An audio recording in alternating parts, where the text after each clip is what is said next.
Se você defende o presidente no Twitter e não é um robô do Bolsonaro, más notícias. Em número de publicações, você já é minoria.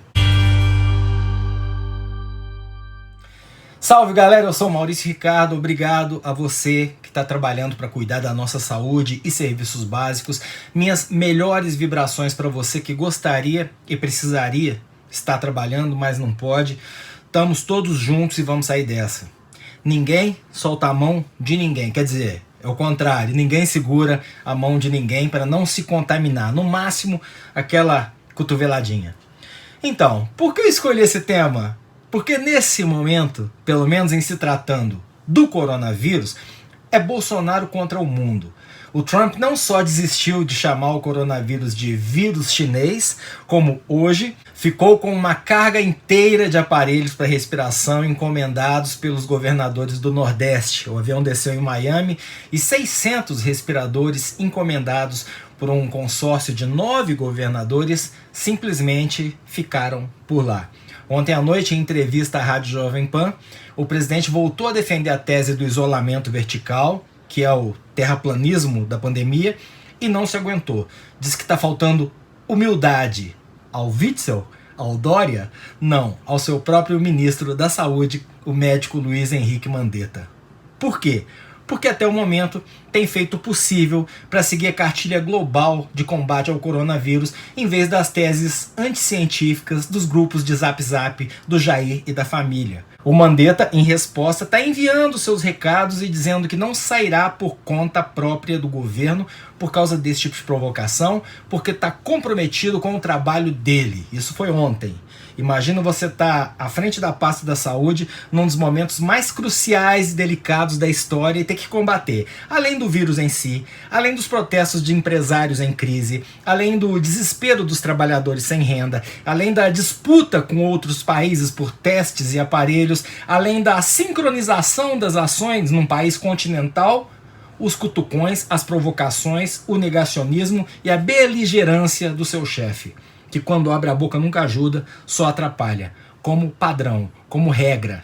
Dá para botar em planilha e fazer gráfico, que nem a evolução do vírus, que nem o Instituto Datafolha fez hoje numa pesquisa que vai, aí sim, transformar a vida do ministro, que já está difícil no inferno. A pesquisa publicada hoje mostra que a aprovação do Mandetta é 2 vezes maior que a do Bolsonaro. Nem preciso dizer o que isso significa, né? Que o presidente vai ficar ainda mais paranoico e ciumento e que deve disparar a sua metralhadora de bobagens com fúria ainda maior para provocar o Mandetta ao limite. E vai naturalmente usar o fanatismo dos seus apoiadores para conseguir botar em prática seus planos que parecem coisa de vilão de desenho animado. Nessa mesma entrevista para o Pingo nos Is da Jovem Pan, ele disse que já tem um decreto relaxando a quarentena e reabrindo o comércio na gaveta. Quando perguntaram por que ele está segurando, a resposta foi algo como: no tocante a essa questão aí, o presidente não pode tudo, tá ok? Estou esperando o povo pedir. E é aqui que entra a notícia que eu queria comentar, que me foi enviada pelo @BrunoRolo, lá no Twitter, e que no meio de tantos problemas talvez passasse batida. Uma reportagem do Valor Econômico mostrando uma pesquisa feita pela Universidade Federal do Rio de Janeiro e pela Fundação Escola de Sociologia e Política de São Paulo. A pesquisa comprovou, usando ferramentas de ponta, que 55% das publicações pró-Bolsonaro no Twitter são feitas, sim, por robôs. Eu vou deixar o link no post fixado e vale a pena ler. Eles usaram como referência para o trabalho uma hashtag específica, Bolsonaro Day, que foi usada, como você deve se lembrar, no dia 15 de março, o dia em que as pessoas foram às ruas pedir o fechamento do Congresso e do STF. O dia também ficou conhecido como Corona Fest, porque o presidente havia voltado dos Estados Unidos com suspeita de ter contraído o vírus e já naquela época havia um consenso em torno de que deveríamos evitar aglomerações. Então, olha que interessante, Bolsonaro Day permaneceu quase que todo o dia entre os assuntos mais comentados, só que mais da metade das postagens não eram humanas. Elas vinham de 23.500 contas criadas e programadas para bombar o assunto que os profissionais especializados nesse tipo de ação de marketing escolherem.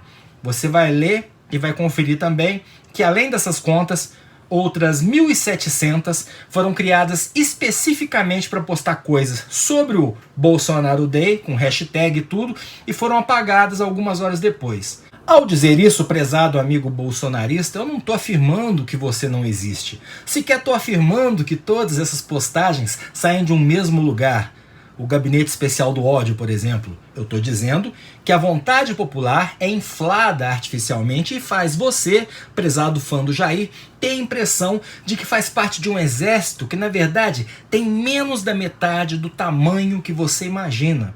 Estaria tudo bem se não vivêssemos uma era em que as redes sociais funcionam como verdadeiros plebiscitos em tempo real, que influenciam ações dos políticos, o resultado das eleições e até o paredão do BBB. Logo, se o presidente diz que tem um decreto na gaveta e que está esperando o povo pedir para tomar uma atitude irresponsável, sem embasamento científico e que pode matar milhares de pessoas inocentes, há que se levar muito a sério o veículo através do qual ele espera que o povo se manifeste. Obviamente, as ruas hoje não são um termômetro.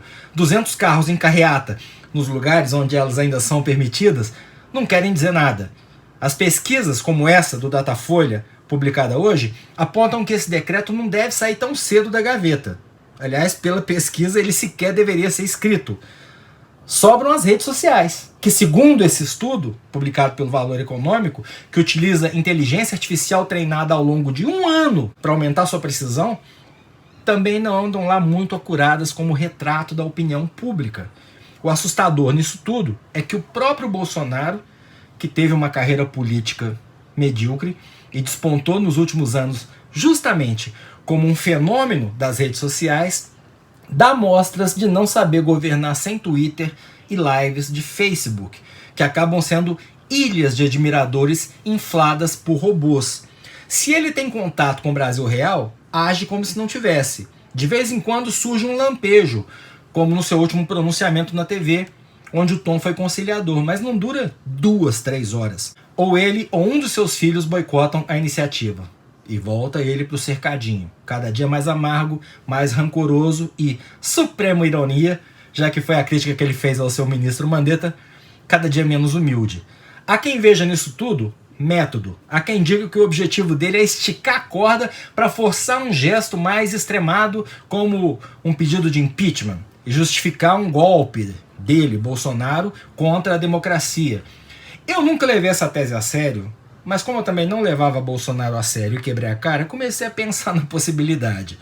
Porque se ele conseguiu reduzir a estatura do Sérgio Moro depois de repetidas humilhações só porque estava fazendo sombra, se ele é capaz de falar mal do próprio ministro da Saúde em programa de rádio, quando tudo o que se espera do governo é um desempenho satisfatório no trato da maior crise sanitária das últimas décadas, talvez haja sim por parte dele essa aposta no caos. Começava a se desenhar, antes da pandemia, um cenário em que o suporte para um golpe desses, talvez, tudo que eu estou falando aqui é hipotético, fossem as polícias militares, já que o exército brasileiro jamais embarcaria nessa aventura em pleno 2020. Se esse era o plano, com coronavírus, miou.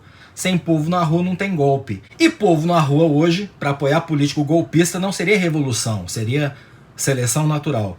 Porque o vírus com certeza não vai deixar de te contaminar só porque você está vestindo a camisa da seleção ou está enrolado na bandeira do Brasil. Talvez seja por saber disso e por se ver mais e mais desidratado enquanto governadores e até ministros crescem em apoio e popularidade, é que o Bolsonaro esteja tão desesperado para reabrir o comércio, acabar com a quarentena, deixar todo mundo se contaminar, morrer quem tiver que morrer e fazer a vida seguir. Sempre lembrando que isso tudo é abstração e teoria, tá?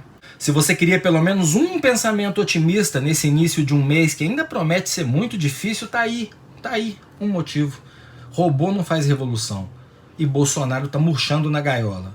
Com esperança, Deus acima de tudo pode ser mais que apenas uma deturpação transformada em slogan e apoderada por um grupo de lunáticos, como a nossa bandeira e a camisa da seleção brasileira.